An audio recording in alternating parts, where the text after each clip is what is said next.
Welcome to Money Conversations with KJ.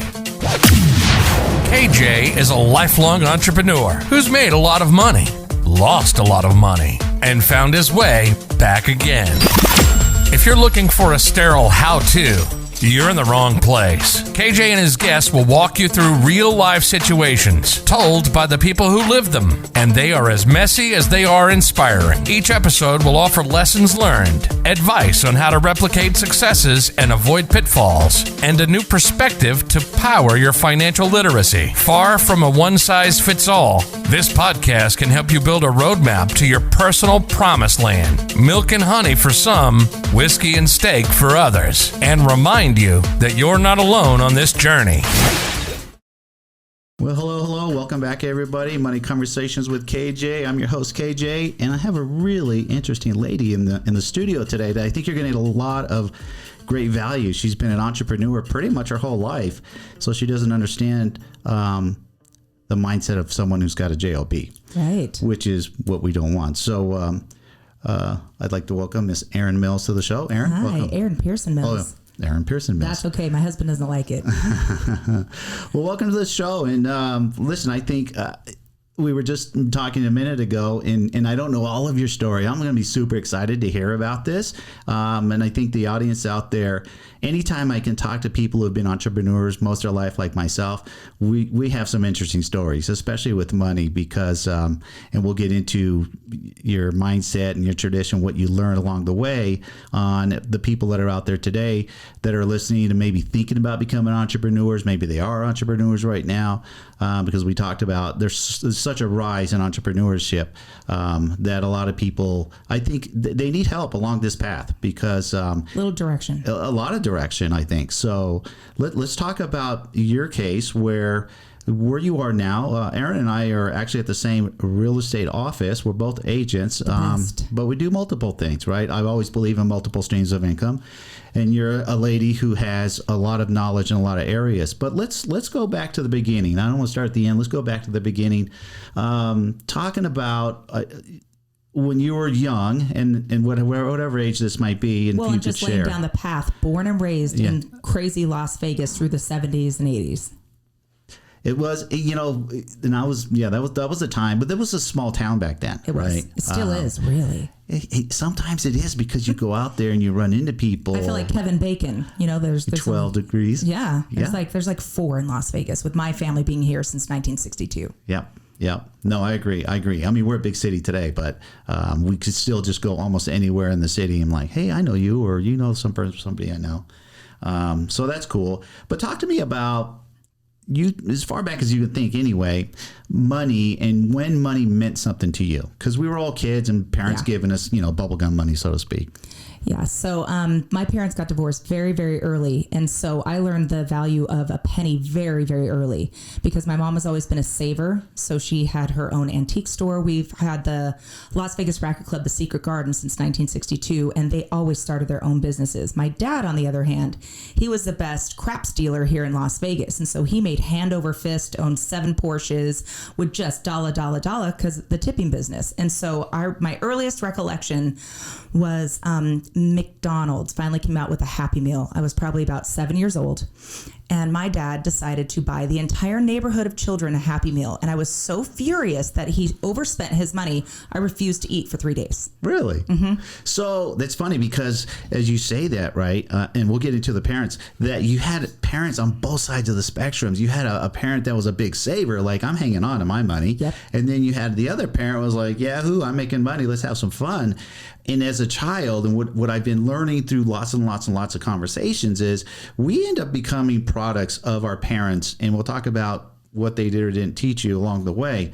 And most parents or kids don't get taught by their parents anything about money. So we kind of replicate what we grow up with. So it's going to be interesting to hear your journey because, man, there's a little tug and war right there. I think what it made me is a big saver, but a very generous person. There's nothing wrong with that. Right. There's nothing wrong with that. So I think hopefully I got the best of both worlds. Yeah. Because I'm finding, again, a lot of people, or one or the other. I don't find very many people that can balance the two together. I'm a Libra. Perfect balance. I don't know anything about that. Oh. know anything about that. So you saw mom and dad. Well, dad had this nice job, mom entrepreneur. When did they ever sit you down and talk to you about money? Like your mom said, hey, I want you to save, and this is how I want you to save. Or your dad is like, don't worry about it. You're young. You got plenty of time. What kind of conversations did you have? Mafia conversations. So my dad always, he was a house flipper in real estate too. And so I lived in 18 homes in 18 years with him. And so the first thing we would do is jack up the closet floors, and we each got our own safe. Oh. And so I was always a babysitter and selling the lemonade and doing whatever I could, making the friendship bracelets. And so I would shove all my cash in the safe at all times. So I was always the generous one, would take everybody out and everything. And so I think it got exciting because there was so much cash flowing around my house. If dad got drunk or something like that, I would just, go take $100 bill and stick it in my safe. Wow. So I always had a lot of cash flow here in Las Vegas. Okay, but that's emulating. What kind of conversations do you remember or not remember having about money? Well, I had a really good babysitting job for all the kids when I was pretty young, probably like 11 years old, because all the parents worked and we were all latchkey kids. And so they started paying me. And so my mom got me one of the first checking accounts probably when I was about 12. And so I always, I learned how to write a check. I learned what to do with it, not bill paying or anything like that. I was very well taken care of, but I wanted to be in control. So in college, I wasn't technically allowed to have a job. Being in college was my job, but I got a job immediately. Come on, you grew up sounds to me in a family where you were raised very independent. Oh yeah, right. Latchkey. Yeah, very independent, which a lot of kids aren't, right? But again, you can't recall any specific conversations where they say, hey, let's sit down now that you're 8, 10, 12, whatever, and really talk about, okay, this is a checking account. This is the responsibility of a checking account. This is what you should do. This is what you shouldn't do. And the reason I asked this, because I had a guest on here recently that used a great analogy, and it had to do with being kids, right? Which was, he goes, my dad used to always tell me, go clean your room. Don't come out until your room's clean, right? Parents would do that. Like, go clean your room. You're like, and he goes, and I'll be back in 30 minutes. And then he would come back and the room wasn't clean. And then he'd get his butt chewed for it. And this would happen over and over. Finally, he said, now that he looks back, he goes, I thought I cleaned my room. But, my dad told me, hey, go clean your room. But he never once came in and said, okay, here's how I want your room to be clean. This goes here, that goes there. This is how it should look, right? So there's a difference between saying, go do something versus let me show you how to do it the first time. True. Right? And now when I ask you to go clean your room and I come back in, it should be how we discussed it. Well, for all those parents out there, I figured it out. I would do the same thing, never getting the right results. And so my husband makes tips. So I got $25 $1 bills, and I sat them on my teenage daughter's desk. And I go, okay, every 5 minutes I'm going to come and take another $1. Well, that room got spotless. I think she walked away with like $19. Uh-huh. Okay. So see, if you give them, people are always like, oh, why should they get paid for chores and this and that and the other? Well, it innately teaches them, well, this week you don't get your $10 because you didn't pick up the poop. That's just a perspective on, why am I paying I'm teaching my child a lesson. Right. Right. And that's a money lesson. And hence that's what we want to talk about here. And that's what I like to teach is financial literacy. We just understand now that without proper financial literacy training is why people don't financially sit in a good place. I have just literally talked with thousands of people across this whole country who are nice, good, hardworking people, make decent money, but yet don't have any. And it all just comes down to no one ever really taught you how to handle your money, just like no one ever taught him how to clean his room, so he didn't properly know how to clean it. He cleaned it how he thought it was supposed to be cleaned. Yeah. Right? And it wasn't right. Well, and there's the cute envelope theory. When we got married very young, 19 and 21, his parents sat us down. They've always had JOBs, okay? Right. And so they would cash the dad's check every week and the mom's check, and they would put them in the envelopes. And so you only had this amount to spend on groceries, and the rest went to savings or the mortgage. So they sat us down, and I said, this isn't going to work for me. And they looked at me like I'm crazy, good Utah folks. Right. And I said, well, I've never had a job. I've never had a weekly paycheck. It's not my MO. I'm a salesperson. And so I've worked on commission. And so I said, that's not going to work for me, and the snowball effect and how cute that was. Mm-hmm. And so we've always just had a huge savings because, in the wedding industry or, with our production company when 9/11 happened, we've always strived to have 6 to 9 months in savings. That came from my mom. talk to me. Well, let's go back. Let's talk about that lesson, because that lesson's not taught by very many parents. I mean, how old do you think you were when she taught you that lesson? And how did she break it down? I mean, it just started very early. I don't kind of put me on the spot here because my childhood was so wild and crazy. I think it's probably when they got divorced and she got given the home, you know, and she was like, well, we can't go out this week, you know, because I've got to pay the nanny and this and that. And I was like, well, you've got plenty of money and Dad has plenty of money. And she was like, but we want to make sure we have, you know, this amount. And so that was probably like the gentle break-in when I was very young in the middle of the divorce. Do you believe there's an age where we should or shouldn't talk to our kids about money? Oh my gosh. I started so early with my kids. How early? Because it's always feast or famine. I mean, Rocco, he comes with me to do all my jobs and everything. And so he's aware. He's generous though too. He's like, this homeless person, I'd like $1, Mom. I feel like I want to give back. So, I mean, that's really great. But he is 12. He has a checking and a savings and a safe in the floor, which is always fun. But, and so he knows. And so when he wants to go irrationally spend money, I was like, well, what's your end game? You know, I thought that we have it written down on our board. You're turning 15 and a half soon. You know, you need this amount to buy your car. You know, you want this, but here's your frivolous money. So Rocco at 12 already has his savings and his checking account, and, you know, he's got goals. So, well, great. We'll get into goals in a bit. So obviously you did that because your mother sat you down at a point in time around maybe the same age, it sounds like. But it sounds like Rocco, maybe a few years now you've been talking to him about money? Yeah, So he understands, you know, the value of money, of making money. We all work hard for our money. We shouldn't squander our money kind of thing, but we all should enjoy life at the same time, right? Because I've interviewed people that start talking to their kids about money at 5 years old. Yeah. And I talk to other people who are like, why? Why do you talk to kids at 5 years old about money? Let them be kids. I'm like, no. I think because when we go to Disneyland, you know, you are just going to buy everything, or be like, okay, you guys, we've got $100 a day, so we can go to a good restaurant, or you can get that light up sword. Which one would you like me to bring? The peanut butter and jelly sandwiches today? Or would you rather go eat with the princesses? So no, it should absolutely be part of the family choice.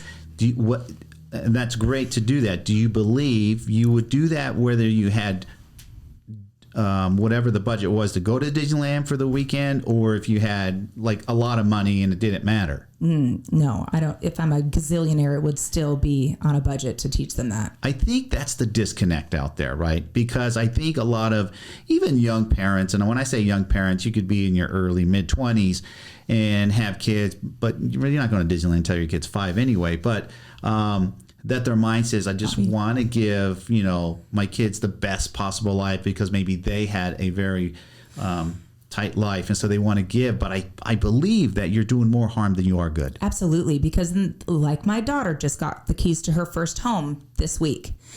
But she has, you know, been with us through feast and famine and all the, you know, being a salesperson. She knows the value of making her meal plan and not spending all of her money. And do you see what I'm saying? So if you're always just, you know, going out and spending all the money, where's the value? It has to be structured, a family conversation all the time. Right. One of the lessons I teach is really understanding the difference between wants and needs.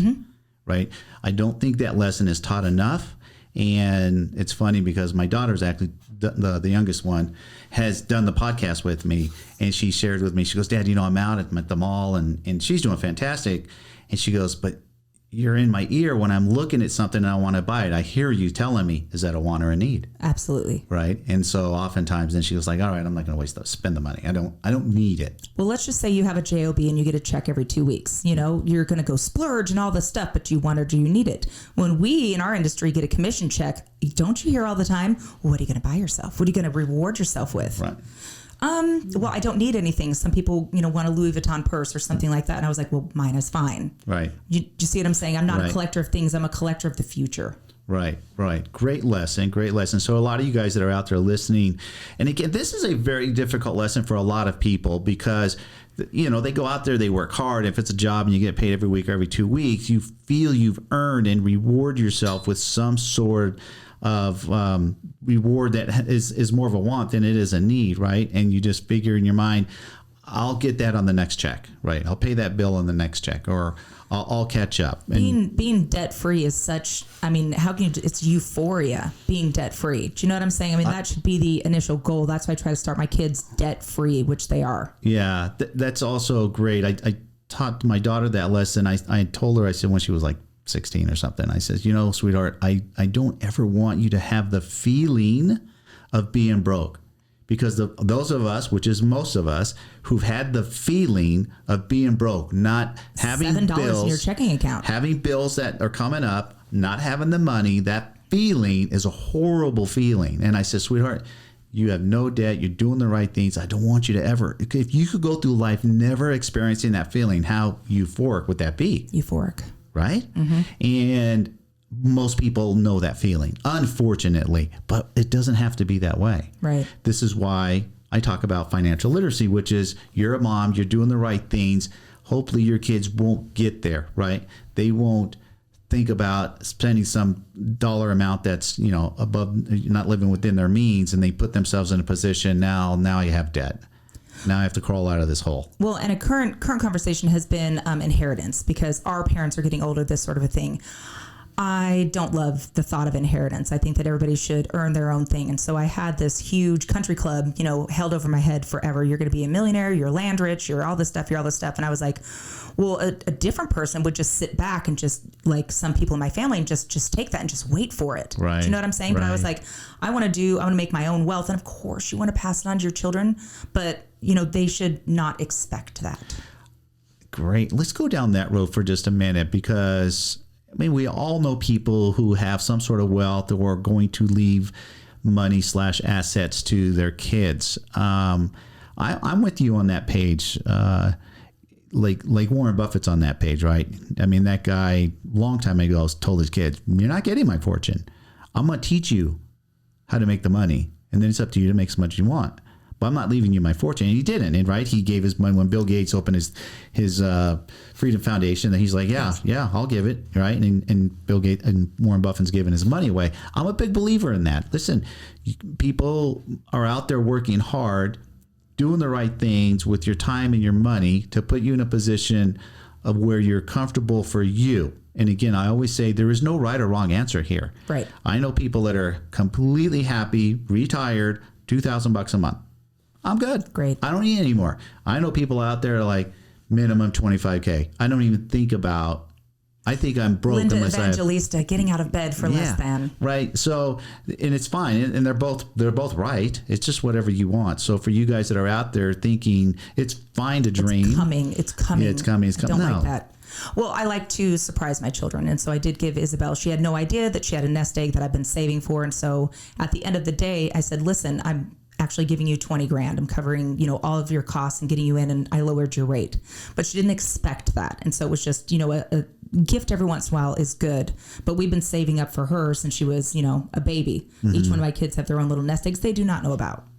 Nice. So they're not like, I don't have to save for a car because mom will just get it. Right. And I think that's just a sense of entitlement, which I think today's younger generation, so much. Just my opinion, they just do feel entitled. There's nothing entitled out here, guys. In this world, you got to go get your own. Well, I like motivation. I told Rocco, he's 12. I said, whatever you save for your fantasy car, whatever, I will match it. Okay, so that's incentivizing. Yeah, it's motivation. That's just incentivizing. Okay. But you got to work hard. If you only save $500, I'm only giving you $500. What are you going to get? $1,000. Yes. Junker. Like I did. Mm-hmm. I loved it. It was funny when my daughter turned 16 and she thought I was going to buy her a car. I said, sweetheart, I'm not buying you a car. Did you have that conversation early, though? Yes. But she thought. She still thought. And because she's like, well, Dad, what kind of car are you going to buy me? I said, I'm not buying you a car. Well, why not? I says, well, because here's what we are going to do, sweetheart. I said, your mom's been driving her car for like 6 years. I go, your mom deserves the next car. I'm going to buy your mom a new car. You get mom's car. So I did give her a car. I just didn't go buy her one. Right. I gave her mom's car that mom been driving for 6 or 7 years, which is still a nice car. It was a Mercedes, right? Mm-hmm. And she was, the typical, I wanted XYZ. Oh, I'm like, of course. Yeah, right. And then she was appreciative and then loved her car and stuff. But those are the types of lessons where I know when we earn what we have, we appreciate it 10 times more. Give them a Mercedes, it's going to get dinged and hit and parked wrong, and the wheels are going to be all scratched up. Yep. And that's exactly what happened over the next 5 years. And she just recently bought herself a car, right? I said, now it's spick and span. Well, yeah, I said, you killed the car. I go, we gave you a perfectly nice car. You killed it. Took you 5 years, but you killed it. And we're trying to keep her out of debt all this time, which she has been. I go, but a car is a necessity. You got to drive to work. Yes. And but I had taught her how to create her credit, grow her credit, save her money. She bought her car 100% on her own. Yeah. Matter of fact, I wasn't even here when she picked it out. I was actually on vacation. I had to call a friend of mine because his dad, the car died. His dad is gone. I need a car. I got to go to work. I was out of town. I called my buddy who used to sell cars for a living. I says, Mo, listen, do me a favor. I'm out. She needs a car today. She found one that she likes. Will you go down there? Help her out. And help her, because you're the car guy. I mean, I could do it if I was there, but I'm not there. He's like, yeah, no problem. And he did me the favor, and he went down and played the liaison in purchasing that car. But she did it 100% on her own, which I was really proud of her for doing that.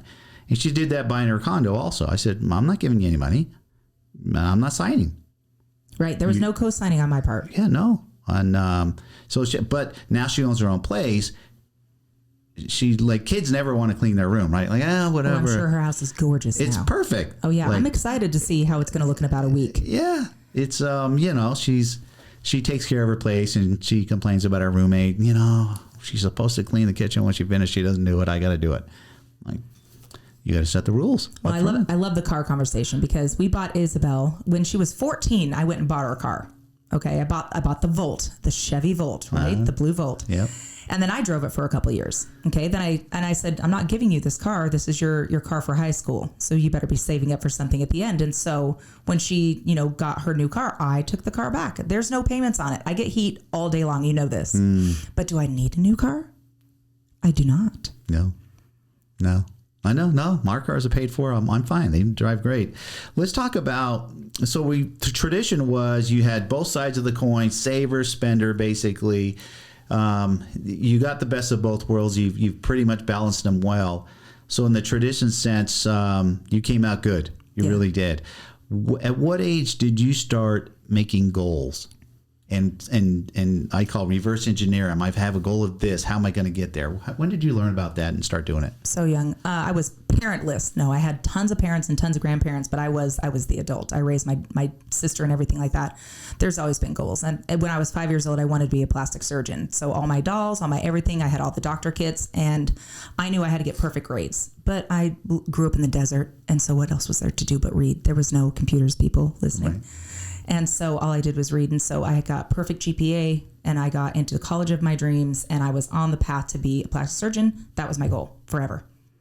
So you knew that early, and you did what you had to do. Get the good grades, stay out of trouble, got to a good school, which is, again, man, commendable. I'm sitting here, guys, with a person that's kind of leading a path that we should all follow. I can't say that mine was like that. I definitely had highs and lows the whole way. But I'm a unicorn, but that's not saying I didn't make mistakes. What do you think were some of your mistakes along the way? What can we help people with? Marriage. Marrying the debt. Marrying the spender. Listen for you ladies out there. Right. I guess when you go on dates, well, I would be the worst. I've been married 25 years, but I'd be like, what's your credit score? Did you talk to your daughter about this? Yes. And you told her? Absolutely. I don't care how hot he is. No. That was our first conversation. And her boyfriend came from a family with $0, no management. He had 17 bank accounts when I met him 2 years ago. And so he appreciates all my financial advice because he had no guidance at all.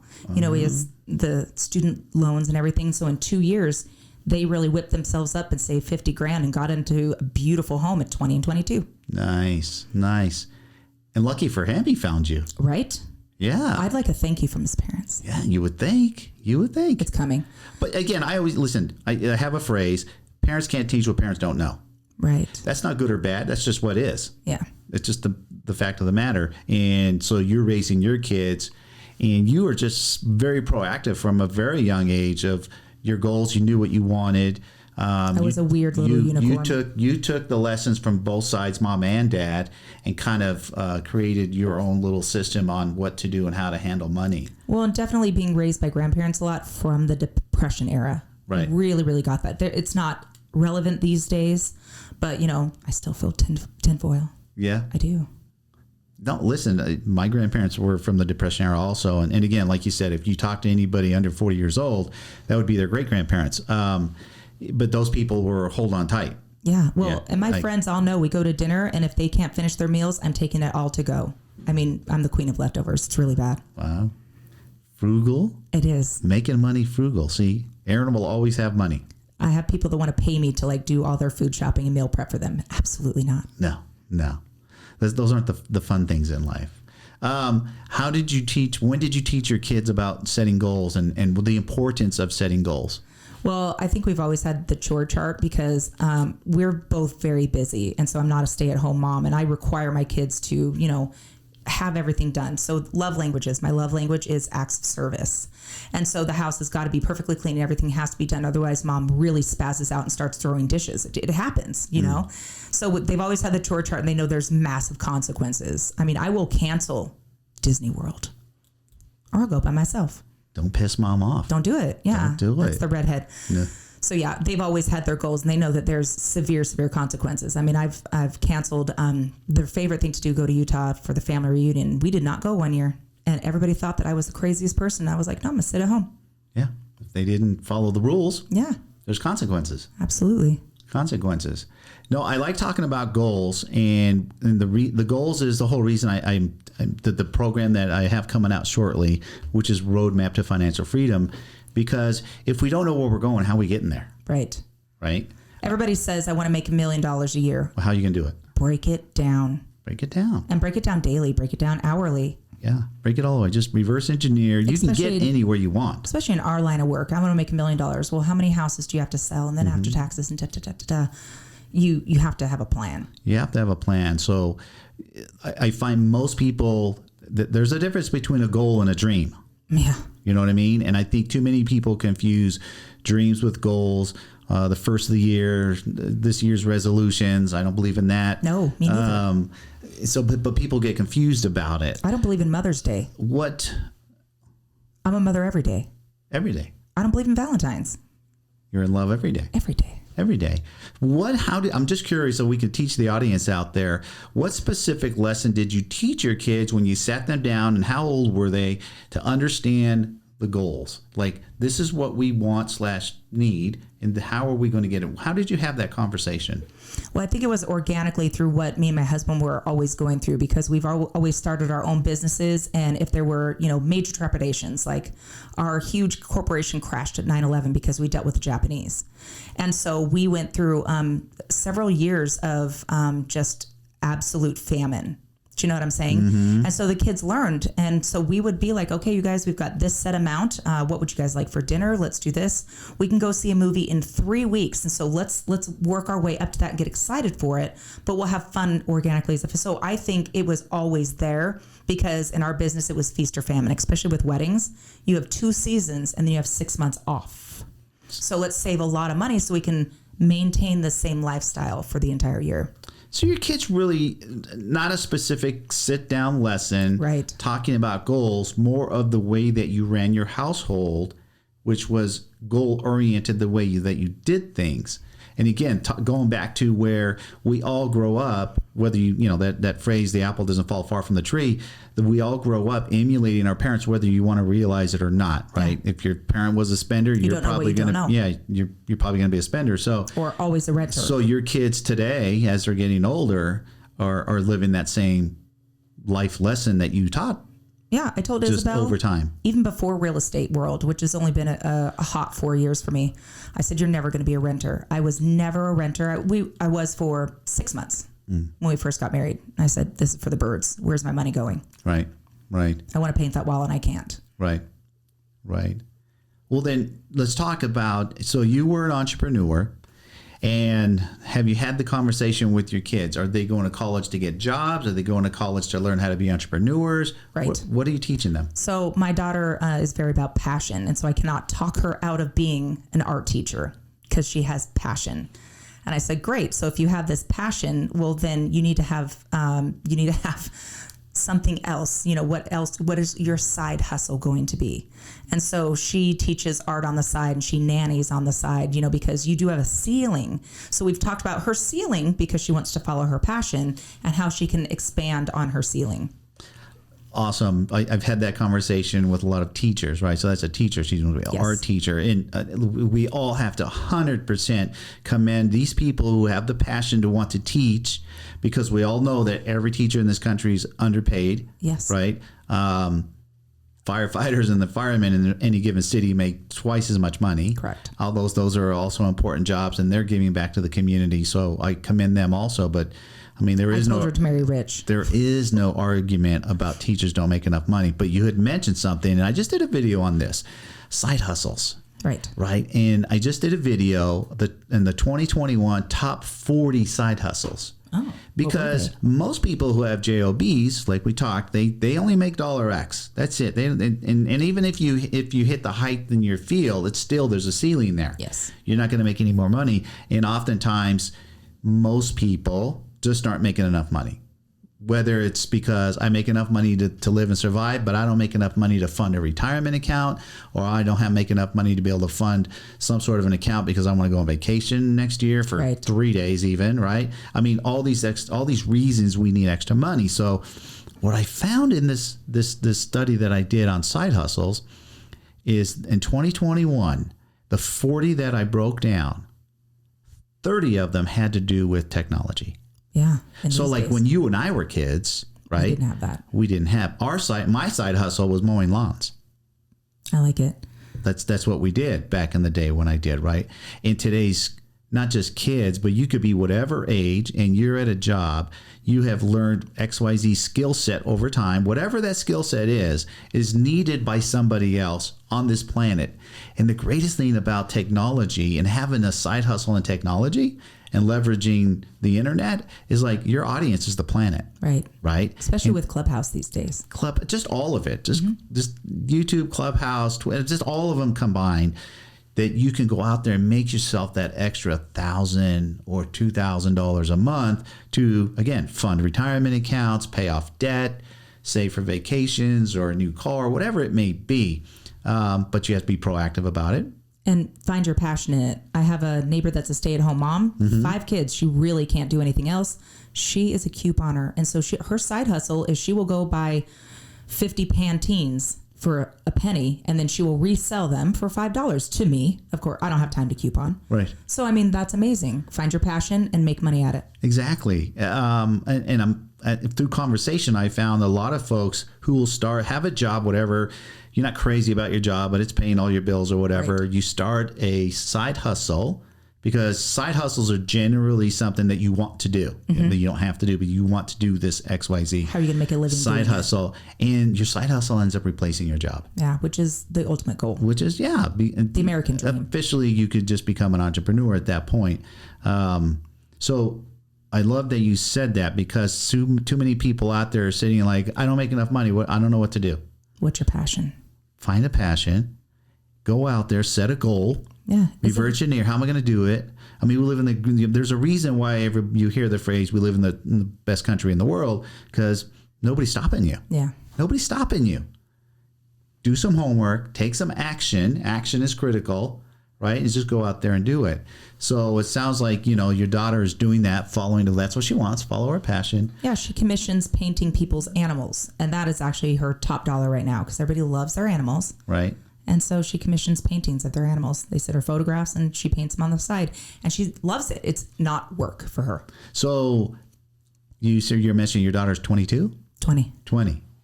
What have you talked to her? Have you had a conversation with her about her future, as far as, have you thought about what and when do you want to retire? Yes, a lot with these kids, because as we're in mid 40s, retirement is closer to us, and we had to start almost over again at 40. Do you know what I'm saying? We can talk about that. And so I was like, okay, so with the teacher, what's your goals to retire? How much money do you want? That sort of a thing. So, and her boyfriend's in T-Mobile. So he is in college. They're all in college, which is great. And so I love his dream. When I first met him, I said, what do you want to be when you grow up? And he goes, I want to be the number 2 at T-Mobile. Wow. Okay. All right. Big goal. Actually, my husband knows the number 2. And so now he has an internship. And so he's going to climb the corporate ladder. Okay. So he just didn't want to be the manager of a T-Mobile store. He had goals. He's like, I'm going to start here and I will be here. And he took the college courses to get there. Nice. Understanding that, listen, everybody starts at the bottom anyway, right? Of course. Got to go work at the store, manage the store, and then obviously it helps when you know people. Yeah. Right. Unless you have juice like me. And it doesn't matter where you live, what you do. Oftentimes it's not what you know, it's who you know. Yeah. Oh, right. yeah. And don't be afraid to go and ask people, can you help me? Mm-hmm. Because I find 99 out of 100 people, I'll help you. People love that. People love to help. People love to help. People love to give. People love to help. So, but people think that if I go ask for that person to help me, I'm like a charity case, or I'm too embarrassed to ask. It's one of my favorite phrases, because being a newbie in real estate 4 years, and so I ask, my vendors and everybody who supports me, even Erin Taylor, stupid question of the day. Stupid question of the day. There's no stupid questions. There's only stupid answers. And so I've always been, proactive with that. Stupid question. People love to help you. They love to, because they feel good. Right. And it does make you feel good. Oh, so I have had a JOB. Whenever, we can help people at whatever level, and everybody can help somebody. Yeah. Because I know there's people out there that believe, no, man, I don't have anything to give back. I can't help anybody. Sure you can. You've had some sort of life experiences along your way. Yeah. That may have went sideways, that you learned from them. I always say failures or mistakes, or don't beat yourself up. We just got to learn from them. Well, my daughter was 18 months old when our business crashed, 9/11. And so we had no money forever. And, if my kids ever start to complain about it, we watch the dirt cookie video. So they have to see what other kids eat in different worlds, the dirt cookie video. We would always go and give charity. My family's huge with charity. We've always given, the soup kitchens, and we go with Panera bread. And so we're always giving out the day old bread and the day old pastries and everything. So when they would start to complain, we spent many Thanksgivings at soup kitchens, and it just really brings them back down. Right. Yeah. To just connect you with people that are out there that are at whatever point in time in their lives, they're struggling. Well, whenever we do a bougie vacation, we always go to the villages. So if we go to Hawaii, we go to the villages, and we'll find a place to go and, get back to the community. Do we need to start sewing or do something? We go to Mexico, we go on, stay in beautiful hotels, then we'll go to the village. So talk to me about your child. She's 20, and she's 21 now. She'll be 22 in a few months. But what conversations at that age have you had, or just in an about retirement? And what do you believe retirement is? What do I believe? When your money works for you and you no longer work for your money. Yeah, that's a partial. Yeah, there's many definitions of it. I personally hate the word retirement. I don't strive to retire. I'm never going to retire. Right. It's just but I think it's a programmed word that's been around for 85 years. Right. Retirement. You work for somebody for so long and then retire, and then society, or AKA the government, has put an age on that. Yeah. Super. Yeah. Right. 62 now. Yeah. Actually, they're moving it up, and they move the needle because we all live longer. Yeah. But I teach that you shouldn't strive to retire as much as you should strive to be financially independent. Right. Well, they say, quote unquote, rich is having your money work for you and you no longer work for your money. That's when you're financially independent. Right. Right. But before we can reach financial independence, I teach we need to strive to be financially secure. Correct. See, there's 3 terms out there a lot of folks don't get taught, which is your goal. First, hey, save your little quick emergency fund, and that could be anywhere from $1,000 to a couple $1,000, and then strive to become financially secure, and then financially independent, and then you can reach financial freedom, right? And the differences are, what do you believe the difference is between being financially secure versus being financially independent? I think the first step would be 1 year savings in the bank. That's probably just like your first little baby step. If you lost a job or lost a leg, then you have 1 year to recoup. And so you wouldn't be so stressed out. So I always taught my kids, you should strive to have the 1 year in there. Okay. Exactly. So when you mentioned earlier, when we first started talking about how you guys would save 9 months, and that's what it should be, 6 to 9 months of whatever your expenses are. And I love COVID really brought this lesson home hard. Yeah. Because people out there, at no fault of their own, right, Had an average of $400 in savings. Had $400 savings, couldn't work, and they were like, what am I going to do? Now they're dependent on the government giving you XYZ, right, or the state with unemployment, and right? It's to stop. Yeah. So the people who are in the position, who put themselves in the position of being financially secure, did they freak out? I didn't freak out. No, we didn't freak out. Business as usual. Well, we were lucky. We were essential. We were essential, and we were going out there and helping families and earning our livings. I think COVID brought a lot of conversations. Do you really want to do that job? Is it essential? Right. Being a casino worker, is it essential parking cars? My husband is, That's a double-edged sword. That's a double-edged sword to me, Erin, because we need all those people. Yes. Right? Yes. We need them all. And we can't say, well, okay, those are starter positions. And next thing you know, 18 to 22-year-olds are the only one doing those positions. Right. Because most 18 to 22-year-olds don't have a very good work ethic anyway. They haven't learned one yet. Right. And I don't think you learn a good work ethic until you have a lot of responsibility on your shoulders. Like, no, you have to go to work. Yeah. Kind of thing. Well, that solidified Isabel and telling me, well, I have to be a teacher because I'm always needed. Well, I lost. Okay.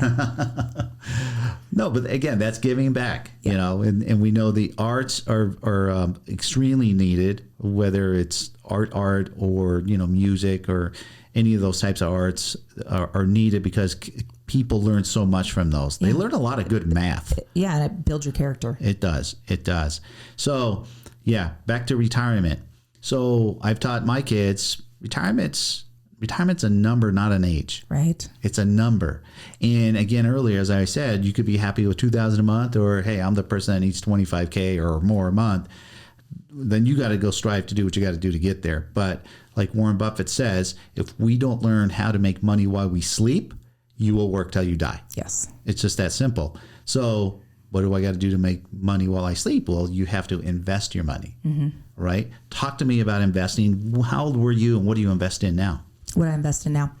Well, and going back to Isabel, I told her, this is your starter home, and so then when you guys eventually do move to Washington in 3 years, this can be your first rental property. And so, I mean, what is it? 98% of billionaires are in real estate. Right. Of course. I know that's our job, but we talk about it a lot.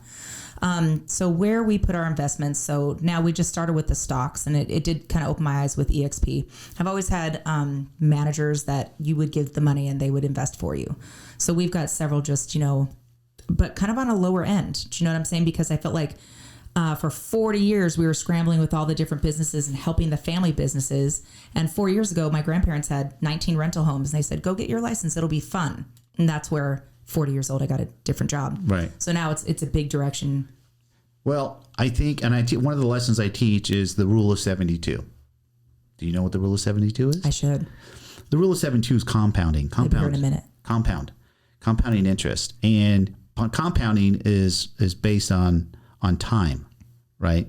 So when I had my daughter at 18 open her first retirement account, which is a Roth IRA, right, and I broke it down to her that, sweetheart, if you fund your Roth IRA, the most you can put in there annually is $6,000 at that age.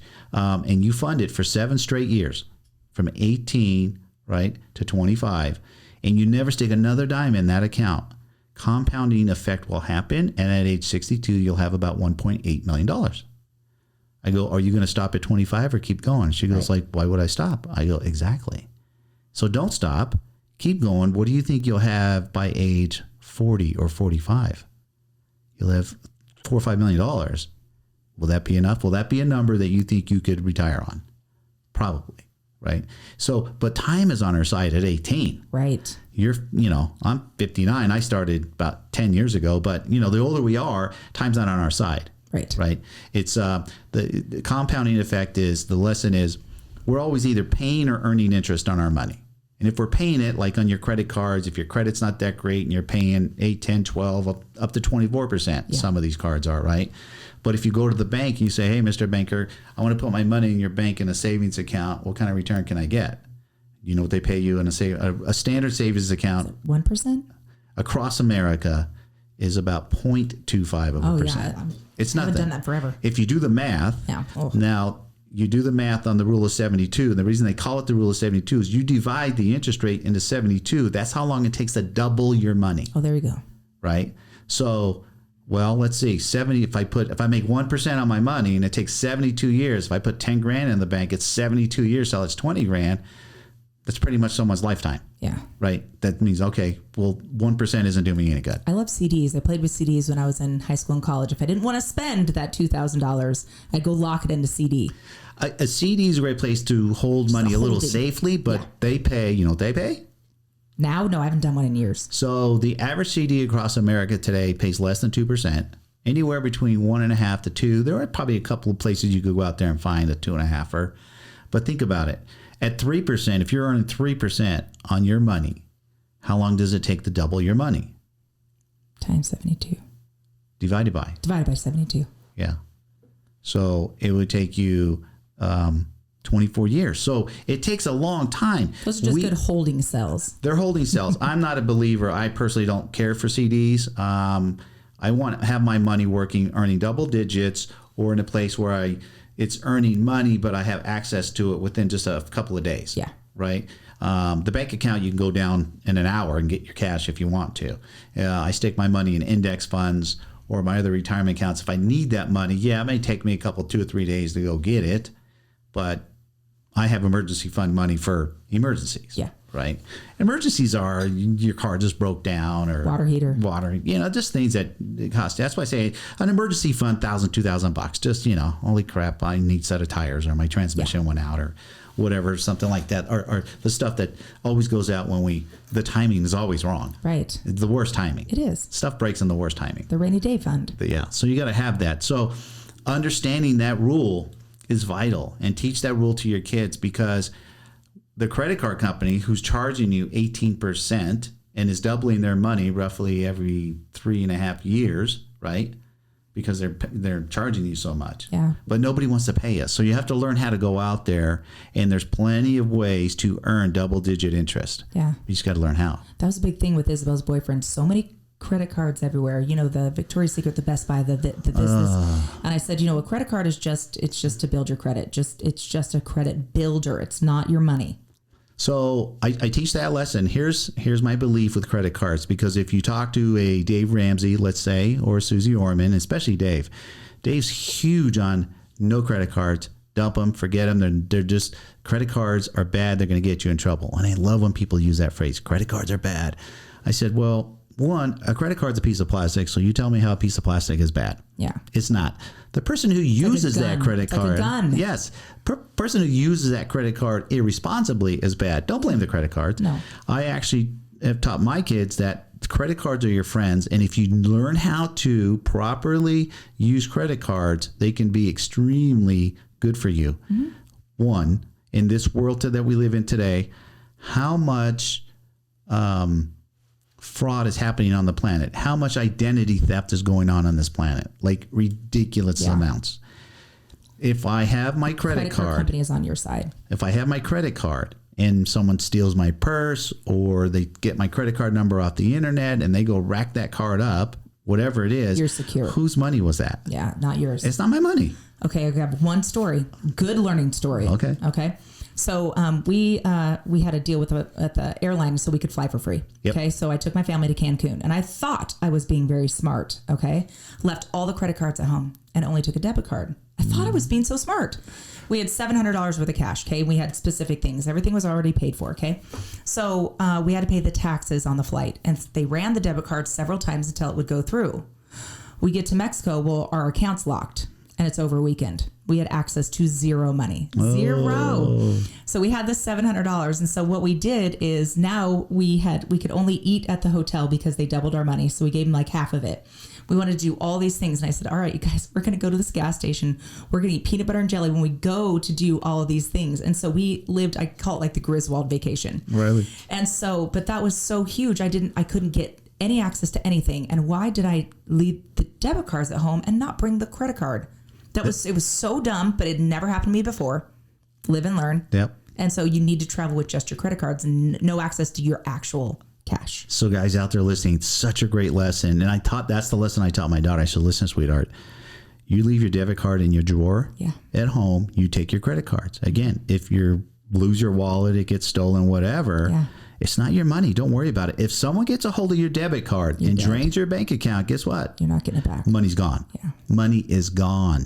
So I tell it, don't walk around with it. The only reason you pull out that debit card is, and I have her pay her cards off every 2 weeks, is to pay the card. Credit card. Pay the credit card online. That's such a You good pull list. it out. I'm going to go empty my and wallet do it. now. Yeah, don't carry them. Yeah. Don't carry your debit card. Never. Carry a couple of bucks in cash. I usually tell her to keep $40 cash. Yeah. Carry your three credit cards that she has now, and her debit card stays at home. Don't use it. Yeah. Don't use it. Use those cards. Now, the bonus things about using those credit cards is All your points. cards are points, miles, or money cash back. Love it. I say get all three. Yeah. Right? I do points. Points I use for gifts for Christmas At the end, yes. at the end of the year. Love those. Because now here's the deal. I taught this to my nephew years ago.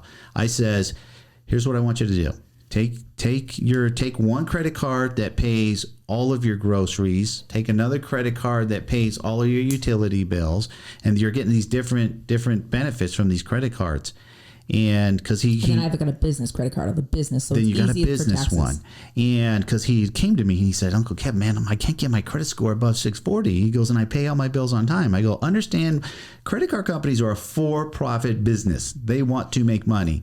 And how do you think credit card companies make money? What do you think? How do Interest. that's always the answer. Sorry, was that wrong? It's wrong. Dang it.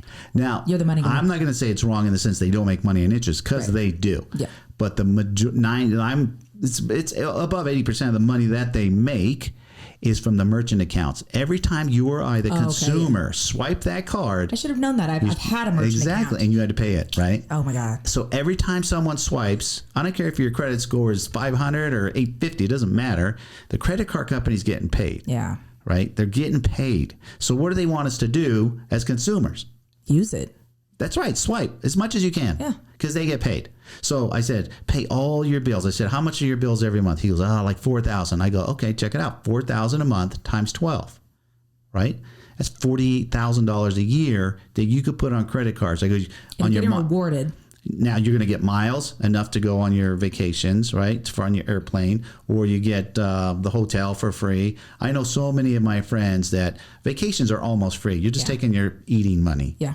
Right? Because the hotel and the airfare is taken care of. And this is all what I call I'm paying your anyway bills. I got to pay these bills anyway. Takes discipline though. If they're starting young, you have to discipline them that don't look at all that money in your bank account. That is for your bills. That's to pay that off. Discipline. Again, this is why credit cards aren't bad. Yeah. It's people being irresponsible with credit cards. Right. So for a lot of you guys that are out there who, and I'm not dogging Dave Ramsey, he teaches a lot of great things, but he teaches people that are W-2 earners, jobs, right? Yeah. Listen to that guy 100%. For entrepreneurs, not everything he teaches is going to work for you. Doesn't hit because we're different. We're going to handle our money different. And so every rule, the guidelines that he puts together don't work for entrepreneurs as much as they do a W-2 earner. Snowball does not mean anything to me. No.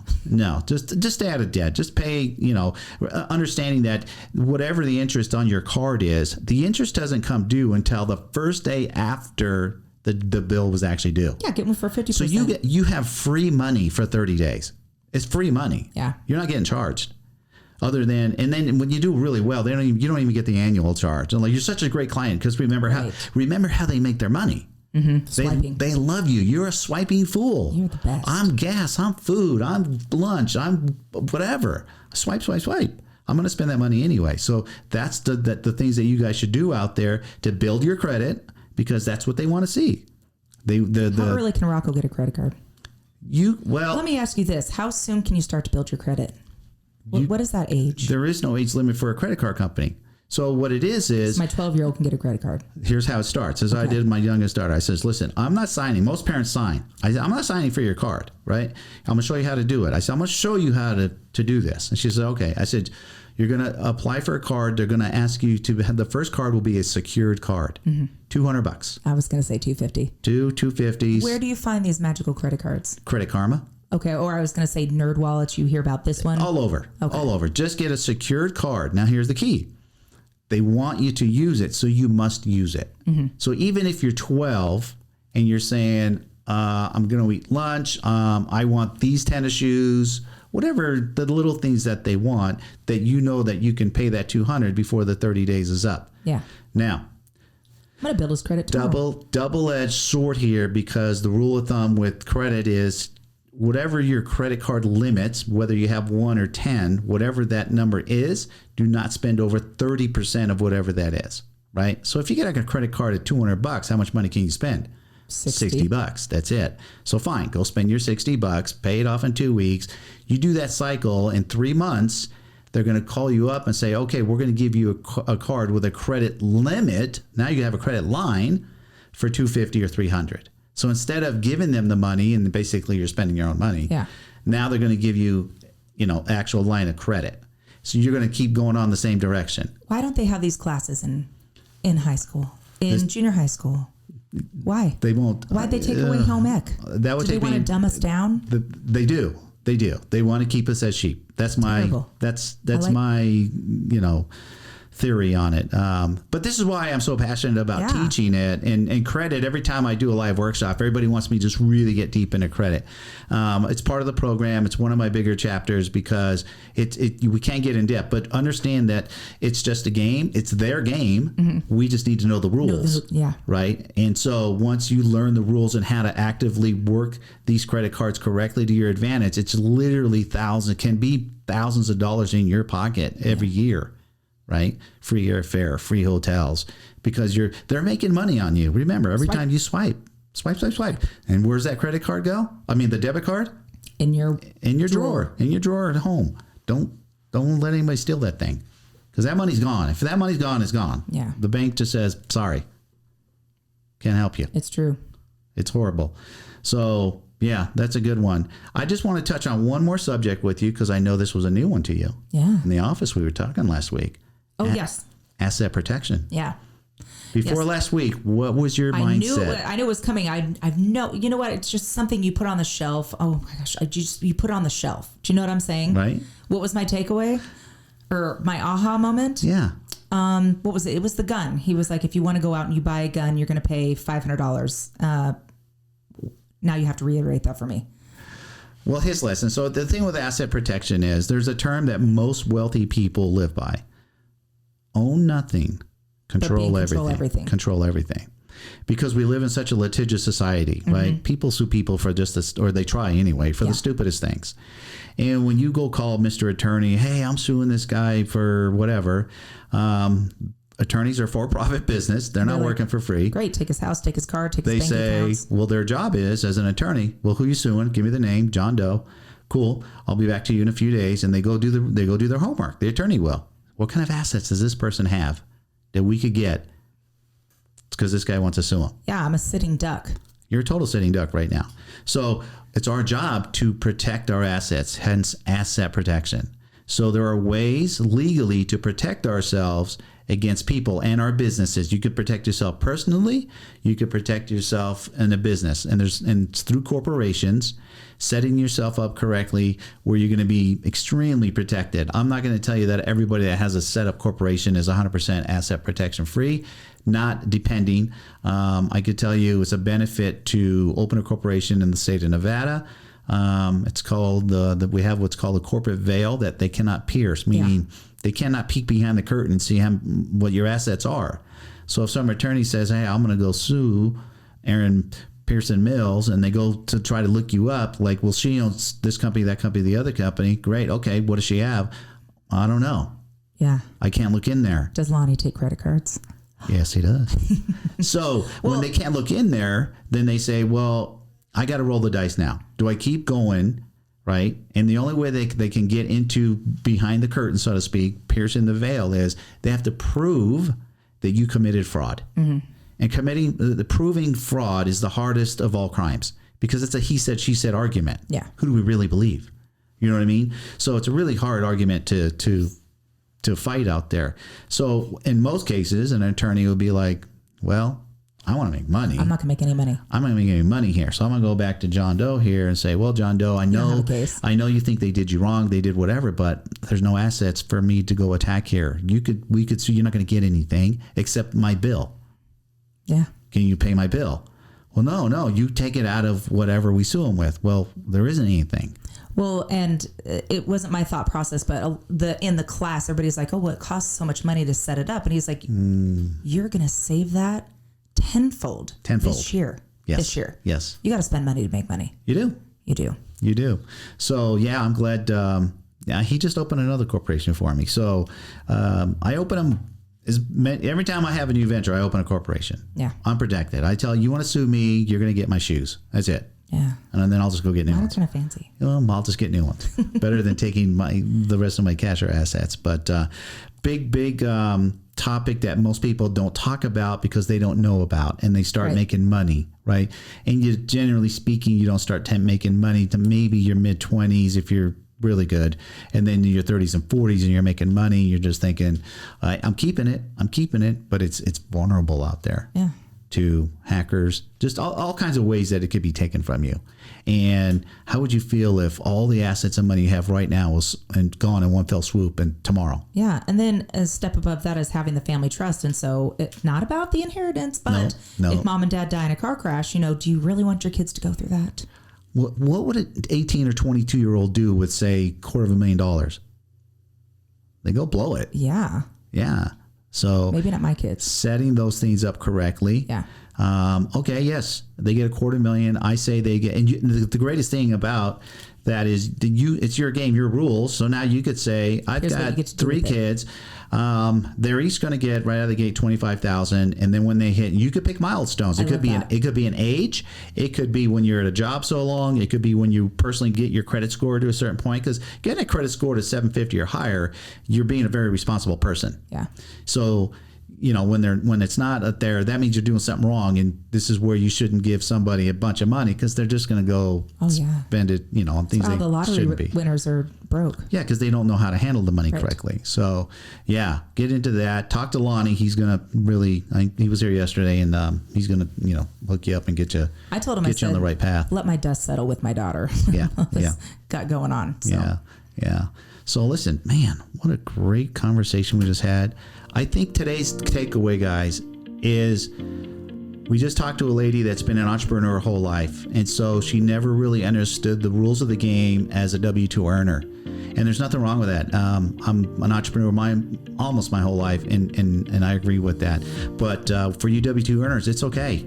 If you follow your passions for whatever you're doing, you're a W-2 earner. I'm not telling you it's bad by any means whatsoever. I'm sharing with you that be proactive. And if you're listening to this program, you are being proactive because you want to learn more about your money, how to handle it, how to best protect it, how to set goals properly, invest your money. Remember, Warren Buffett, tell you to learn how to make money while you sleep. You will work till you die. So I hope you had a good takeaway from there today. And remember, I have a new podcast that comes out every Wednesday morning, 7 a.m. Erin's will be out in just a few weeks. And if you're watching me on YouTube, smash that like button, subscribe to the channel. It's out there too. You get to see pretty Erin. So until next week. Hey everybody, hope you enjoyed that episode. Really enjoyed making all these episodes for you. Remember, we're just having conversations with people's journey with money and the things they did right with it, the things that did wrong with it, and how did they really come about getting their mindset with money. So every episode's different. We all have a good takeaway from them. So do me a favor, hit the like button, smash the like button, and subscribe to my channel because every episode that I do is going to be different as all our journeys are different. So you guys take care, and we'll talk to you next week.